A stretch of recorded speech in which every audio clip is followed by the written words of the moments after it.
11. Olha o que acontece, quando Davi chega lá e fala: olha, eu sou Davi, eu estou correndo do rei Saul, né? Aí olha o que os criados falaram, assim: ó, não é esse o Davi, o rei da terra lá, que se cantava desde das danças, dizendo assim: Saul feriu seus milhares, porém Davi feriu seus 10 milhares. Gente, quando uma comparação ela caminha, quando um boato, uma frase, uma história, uma lenda, gente, é quase imparável, é quase impossível de parar. Lá em 1 Samuel também 29, versículo 5, olha lá, 1 Samuel 29, 5. Também Davi que chega no período e fala assim: olha, não é este aquele Davi, de quem uns ou os outros respondiam nas danças, dizendo: Saul feriu seus milhares, porém Davi as suas dezenas de milhares. Então, tipo assim, gente, o poder da comparação era tão forte de Davi, que aonde ele ia, onde ele tentava fugir, essa era a referência dele, até diante dos inimigos. Ah, você é o Davi, aquele camarada que... Olha, a referência de Davi era essa comparação, e que foi muito destrutiva, porque acabou destruindo toda a família de Saul, acabou atrasando, sei lá, de forma, né, simplista falando, acabou atrasando todo, de repente, o processo que Deus queria trazer, porque Deus rejeita Saul e unge Davi. Samuel secretamente unge Davi para fazer.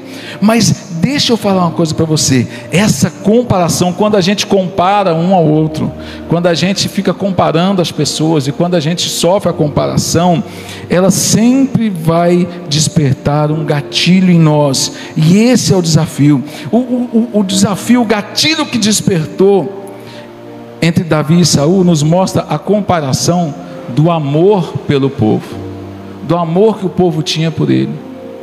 O povo amava mais Davi do que Saul. Essa é a verdade. Essa é a verdade.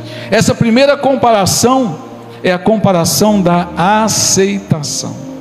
Comparação da aceitação. Por quê? Porque Saul não aceitava que alguém no reino de Israel fosse mais querido do que ele.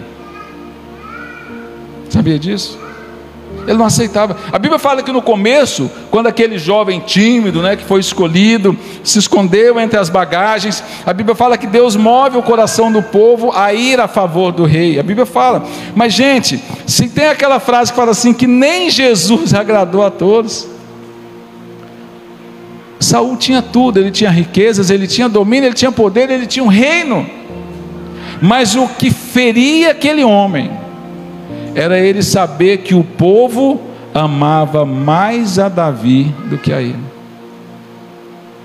O poder da comparação, o poder destrutivo da comparação.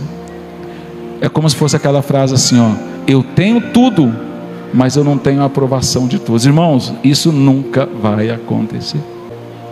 O que Saul queria era ser aceito, e desde o começo ele sofre a rejeição. Porque quando ele não oferece o sacrifício da forma com que o profeta manda, a Bíblia fala que ele pega, insiste para o profeta, faz o sacrifício. Aí o profeta olha para ele e fala assim: olha, Deus te rejeitou, e porque Deus te rejeitou, o rei te tomará o reino. A Bíblia fala que o profeta Samuel tentou sair, ele rasga a roupa, puxando a veste do profeta, ele rasga. Aí o profeta fala assim: olha, você tem rasgado o reino de Israel hoje, Deus tem rasgado a aliança contigo.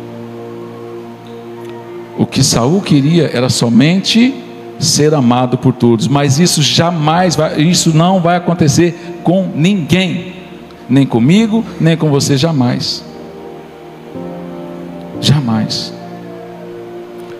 A comparação da aceitação. Muitas vezes queremos ser aceitos, temos até necessidade de sermos aceitos, mas quando a gente trabalha no nosso íntimo, nós não seremos aceitos por todos, não seremos amados por todos. Irmãos, muita coisa muda da forma da gente resolver nossos conflitos, da forma da gente resolver nossos problemas. Nós não podemos aceitar. A comparação da aceitação, ela pode ser destrutiva, se nós despertarmos esses gatilhos, de achar que todos têm que nos amar, que todos têm que nos querer, que nós temos que ser aceitos e aprovados por todos. Isso jamais vai acontecer, porque Deus deu o livre-arbítrio para nós, e aquela frase, né, que fala: nem Deus, nem Jesus agradou a todos. Esse é o primeiro ponto. Existe um outro ponto, está lá em 1 Samuel, foi Samuel aqui, tá? Os temas eram diferentes, mas Samuel está brilhando aqui. Em 1 Samuel, capítulo 1, versículo 1 e 2, olha lá, 1 Samuel, capítulo 1, versículo 1 e 2, tem um outro tipo de comparação.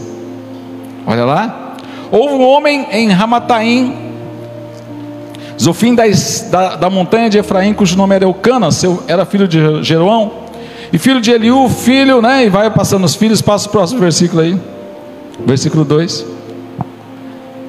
e este tinha duas mulheres, o nome de uma era Ana, e o nome da outra era Penina.